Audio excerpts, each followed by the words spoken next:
Hi అండి, నమస్తే. ఈరోజు మన కిచెన్లో సమ్మర్ స్పెషల్ ఒక డిజర్ట్ రెసిపీని ఎలా ప్రిపేర్ చేసుకోవాలో ఈ వీడియోలో మీకు చూపిస్తాను.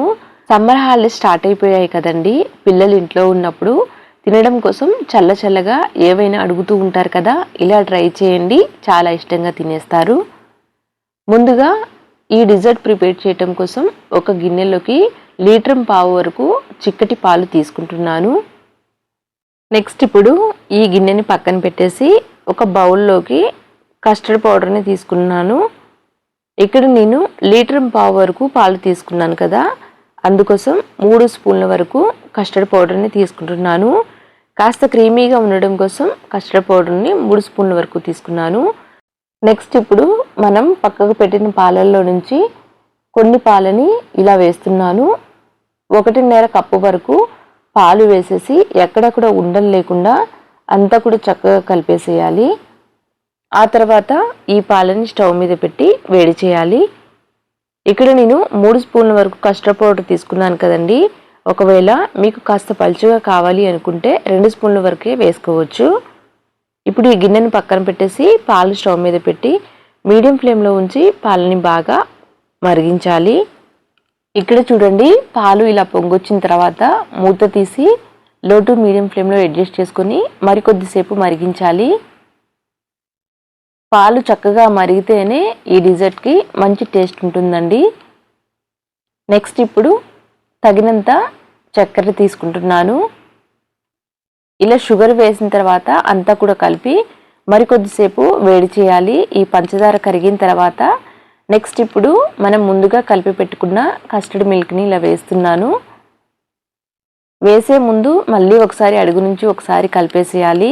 కలిపిన తర్వాత ఇలా వేసేసి అంతా కూడా ఉండలు లేకుండా ఇలా స్పీడ్గా కలుపుకోవాలి.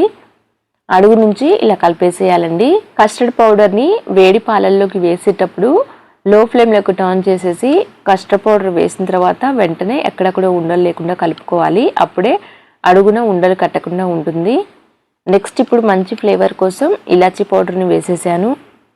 ఇలా వేసేసి మళ్ళీ ఒక 5 నిమిషాల పాటు కలుపుకుంటూ వేడి చేయాలి. కస్టర్డ్ పౌడర్ని పాలల్లోకి వేసిన తర్వాత ఒక్క 4-5 నిమిషాలకే ఇలా చిక్కబడిపోతుంది. కాబట్టి ఎక్కువసేపు కూడా మరిగించాల్సిన అవసరం ఉండదు.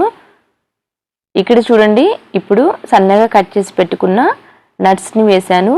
కాజుని అలాగే బాదంని కొంచెం పిస్తా పలుకుని సన్నగా చాప్ చేసి వేశాను. ఇలా వేసిన తర్వాత మరికొద్దిసేపు మరిగించాలి. ఇక్కడ చూడండి, ఇలా మరిగించిన తర్వాత ఇప్పుడు ఒకసారి కలిపేసి స్టవ్ ఆఫ్ చేస్తున్నాను. ఇక్కడ కస్టర్డ్ మిల్క్ కాస్త చిక్కగా అనిపిస్తున్నాయి కదండి. చల్లారితే మరి కాస్త చిక్కబడతాయి. ఇలా ఉంటేనే టేస్ట్ బాగుంటుంది. ఒకవేళ ఇంత చిక్కగా కాకుండా కాస్త పలుచగా కావాలి అంటే కస్టర్డ్ పౌడర్ని 2 స్పూన్ల వరకు మాత్రమే తీసుకోండి. నెక్స్ట్ ఇప్పుడు స్టవ్ ఆఫ్ చేసేసి పక్కన పెట్టి చల్లారనివ్వాలి. కస్టర్డ్ మిల్క్ చల్లారేలోపు ఇక్కడ నేను బ్రెడ్స్ని తీసుకుంటున్నాను. ఇలా బ్రెడ్స్కి అంచుల వెంట ఉన్న బ్రౌన్ పార్టికల్ని ఇలా కట్ చేసేసేయాలి. ఇలా కట్ చేసిన తర్వాత చిన్న ముక్కలుగా కట్ చేసుకోవాలి. ఇక్కడ నేను ఒక్కొక్క బ్రెడ్ని 4 పీసులు ఉండే విధంగా కట్ చేస్తున్నాను. ఈ బ్రెడ్ పీసెస్ని నేతిలో వేయించుకొని కస్టర్డ్ మిల్క్లో వేసుకున్నాము అంటే చాలా రుచిగా ఉంటుంది. కాబట్టి ఇక్కడ నేను ఒక్కొక్క బ్రెడ్ పీస్ని 4 ముక్కలుగా ఉండే విధంగా కట్ చేసుకుంటున్నాను. మనం కస్టర్డ్ మిల్క్ తీసుకున్నాం కదా, వాటికి తగినన్ని బ్రెడ్ పీసెస్ తీసుకోవాలి. ఇక్కడ నేనైతే ఒక 8 వరకు బ్రెడ్ పీసెస్ని ఇలానే కట్ చేసి తీసుకున్నాను. ఇప్పుడు వీటిని స్టవ్ మీద ఒక పాత్రను పెట్టి నెయ్యి వేసి దూరగా వేయించుకోవాలి.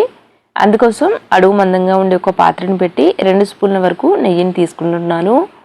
మరీ ఎక్కువ నేతిలో కాకుండా ఇలా 2 స్పూన్ల వరకు నెయ్యి వేసేసి నిదానంగా మీడియం ఫ్లేమ్లో పెట్టి మంచిగా రంగు మారే వరకు ఫ్రై చేయాలి.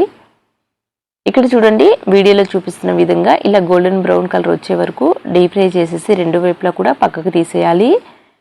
ఇలానే ఇక్కడ నేను 8 బ్రెడ్ పీసెస్ని ముక్కలుగా కట్ చేసి ఫ్రై చేసి తీసుకున్నాను. ఈ డిజర్ట్లోకి బ్రెడ్ అనేది కాస్త క్రిస్పీగా కావాలి అంటే ఇలా చక్కగా డీప్ ఫ్రై చేసేసి తీసుకున్నాము అంటే చాలా టేస్ట్ ఉంటుందండి. ఒకవేళ మెత్తగా కావాలి అంటే ఇలా వేగిన తర్వాత కొంచెం పాలని కానీ నీళ్ళని కానీ వేసి కాస్త మెత్తగా అయిన తర్వాత ఈ కస్టర్డ్ మిల్క్లో వేసి కలుపుకోవచ్చు. ఇక్కడ నేను చక్కగా వేగిన తర్వాత పక్కకు తీసేసాను.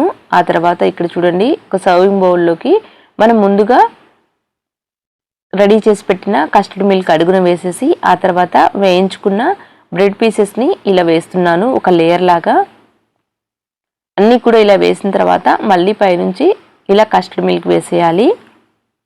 ఇలా వేసేసి సన్నగా చాప్ చేసి పెట్టుకున్న డ్రై నట్స్ని కూడా ఇలా వేస్తున్నాను. ఇలానే మళ్ళీ బ్రెడ్ పీసెస్ని పెట్టి పైనుంచి కొంచెం కస్టర్డ్ మిల్క్ని అలాగే కాస్త డ్రై నట్స్ని వేసి సర్వ్ చేసుకుంటే చాలా రుచిగా ఉంటుందండి. తినేటప్పుడు బ్రెడ్ అనేది క్రిస్పీగా ఉంటుంది, చాలా రుచిగా ఉంటుంది. ఇలా వేసిన తర్వాత కనీసం డీప్ ఫ్రిడ్జ్లో ఒక 2 గంటల పాటు పెట్టాము అంటే చల్లగా తినేయచ్చు.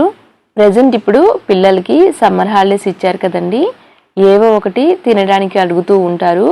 అలాంటప్పుడు ఇలా ప్రిపేర్ చేసి ఇచ్చాము అంటే చల్లగా చాలా ఇష్టంగా తినేస్తారు. పిల్లలే కాదండి, పెద్దవాళ్ళు కూడా ఇష్టంగా తినేస్తారు.